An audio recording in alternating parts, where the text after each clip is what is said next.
नमस्कार साथियों, क्या उत्तराखंड सरकार इस प्रदेश के बेरोजगार युवाओं की तरफ बिल्कुल भी नहीं देखना चाहती है? आखिर सरकार का रवैया बेरोजगारों के साथ इस तरह का क्यों है? यह एक गंभीर सवाल है, क्योंकि जिस तरह से पिछले 1 साल से अधिक समय बीत चुका है, धरना दे रहे बेरोजगार संघ के युवाओं को मिलने अब तक सरकार का कोई भी मंत्री या विधायक वहां नहीं पहुंचा है। यह अपने आप में सरकार का युवाओं के प्रति उदासीन जो रवैया है उसको दिखाता है। इससे युवा बेहद नाराज हैं और अब बेरोजगार संघ क्या बड़ा कदम उठाने जा रहा है, इस पर चर्चा करने से पहले अगर आपने अभी तक हमारे चैनल को सब्सक्राइब नहीं किया है तो सबसे पहले आप हमारे चैनल को सब्सक्राइब जरूर कर लें, वीडियो को पूरा देखें और कमेंट करके अपनी राय हमें जरूर बताएं। साथ ही साथ आप नीचे दिए गए नंबर या फिर QR कोड के माध्यम से हमारा सहयोग थोड़ा बहुत ही सही पर जरूर करें। साथियों, पिछले कई दिनों से बेरोजगार संघ के युवा भूख हड़ताल पर बैठे हुए हैं और उससे पहले पुलिस ने पहले दिन से भूख हड़ताल पर बैठे बेरोजगार संघ के उपाध्यक्ष राम कंडवाल की तबीयत खराब होने पर उनको उठाकर अस्पताल में भर्ती कर दिया, लेकिन युवाओं की मांग अभी तक नहीं सुनी गई है। हालांकि युवाओं के दबाव में आनन फानन में सरकार ने आधी रात को कुछ पदों की विज्ञप्ति जारी तो कर दी है, लेकिन युवाओं की कुछ ऐसी मांगे हैं जिनका अभी तक सरकार ने कोई संज्ञान ही नहीं लिया है। इससे गुस्साए बेरोजगार युवा देहरादून के ऐतिहासिक परेड मैदान में बनी एक बहुत ऊंची पानी की टंकी पर चढ़ गए। बेरोजगार संघ के प्रवक्ता सुरेश सिंह और एक अन्य पदाधिकारी अपनी मांगे मनवाने हेतु पानी की टंकी पर चढ़ गए। पूरा दिन से लेकर पूरी रात दोनों युवा टंकी के ऊपर ही रहे, जबकि नीचे उनके अन्य साथी उनका हौसला बढ़ाने के लिए खड़े रहे। लगातार उत्तराखंड के बेरोजगार युवाओं की मांगों को लेकर के हम लोग, हमारे साथी बेरोजगार संघ के जो उपाध्यक्ष राम कंडवाल जी और 2 साथी 8 दिन से, आज 9वां दिन है, लगातार भूख हड़ताल पर बैठे हैं। उसके बावजूद भी सरकार कोई भी सुनवाई हमारे पक्ष में नहीं कर रही है, जिससे परेशान होकर के, आक्रोशित होकर के हमारे पास सिर्फ एकमात्र चारा ये बचा हुआ है। और हम लोग अभी parade ground, Dehradun parade ground स्थित जो टंकी है, मैं और सुरेश भाई, हम दोनों, हमारे जो प्रवक्ता है बेरोजगार संघ के, हम दोनों इस टैंक पर चढ़ चुके हैं। और हम इस धामी सरकार को ये कहना चाहते हैं, इस निरंकुश धामी सरकार को ये कहना चाहते हैं कि हमारे इरादे बुलंद है। हम सिर्फ ये चाहते हैं कि हमारी मांगों पर आप मोहर लगाएं। अगर नहीं लगाते हैं तो आपको, ये जो युवाओं को बार बार आप छलने और ठगने का काम कर रहे हैं। साथियों, पूरी रात परेड ग्राउंड में यही नजारा देखने को मिला। पानी की टंकी के ऊपर चढ़े 2 बेरोजगार युवा और नीचे खड़े उनके समर्थन में युवाओं की एक बड़ी फौज। आखिरकार पुलिस वार्ता करने के बाद इन युवाओं को नीचे उतारने में कामयाब तो हो गई है, लेकिन इस बीच नीचे खड़े कई युवाओं ने उनके फोन छीनने के आरोप पुलिस पर लगाए हैं। युवाओं ने आरोप लगाया है कि उनको सोशल मीडिया पर वीडियो बनाने से पुलिस द्वारा रोका गया है।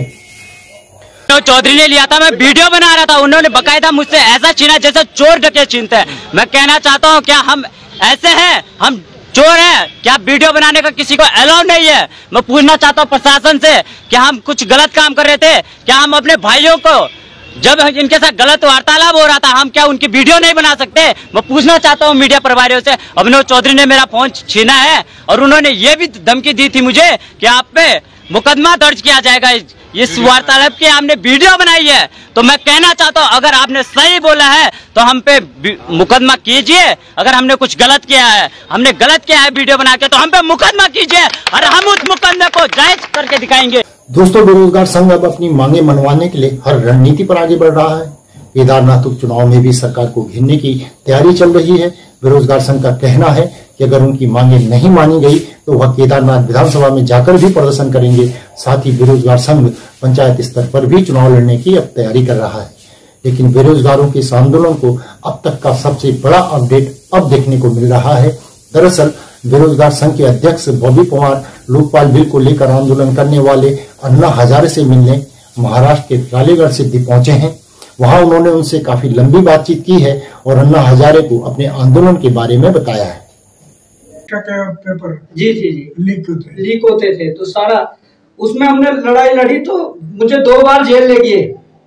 मैं एक बार 7 दिन के लिए और एक बार 2 दिन के लिए जेल गया। जेल में रखा है इसको, जेल में 100 लोगों को गिरफ्तार करवाया। उसमें रखने के लिए आज भी अभी फोन आया था, हमारे 2 लड़के वहां टंकी पे चढ़ रखे हैं। संघर्ष चल ही रहा है सरकार। अब माना यह जा रहा है कि अब बेरोजगारों को अन्ना हजारे का साथ मिल सकता है। यह भी मुमकिन है कि अन्ना हजारे उत्तराखंड आकर बेरोजगारों को समर्थन दें, और अगर ऐसा होता है तो मानकर चलिए कि उत्तराखंड में बेरोजगारों का शुरू किया हुआ यह आंदोलन राष्ट्रीय फलक पर चर्चाओं का विषय बन सकता है। अन्ना की एंट्री का मतलब मीडिया के लिए बड़ी खबरें, जो उत्तराखंड सरकार ही नहीं बल्कि केंद्र सरकार के लिए भी मुश्किलें खड़ी कर सकता है।